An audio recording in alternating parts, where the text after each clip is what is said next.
બગસરાના નવા વાઘણિયા ગામે વીજળી ખાબકી. બગસરા તાલુકાના નવા વાઘણિયા ગામે રાત્રે પડેલા ભારે વરસાદ અને ખાબકેલી વીજળીના કારણે મકાનને નુકસાન થયું હતું. આસપાસના મકાનને નુકસાન થયાનું સામે આવ્યું છે. અગાસી પર લગાવેલ સોલાર પેનલમાંથી ધાબામાં તિરાડો પડી હતી. ઘરમાં રહેલા ઇલેક્ટ્રોનિક ઉપકરણો બળી જતા નુકસાન થયું હતું. રાત્રે ખાબકેલી વીજળીથી થયેલા નુકસાનની અંગેના વિડીયો સામે આવ્યા છે. વીજળી પડવાથી નુકસાનીના વળતર અંગે મકાન માલિકે માંગ કરી છે.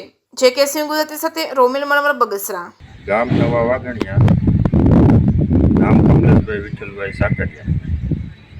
ગત રાત્રિ તારીખ 16/8/2025ના રોજ રાતના 7:30 સમયના ગાળામાં મકાન ઉપર વીજળી પડતા 4 મકાન જર્જરિત હાલતમાં કરી નાખ્યા.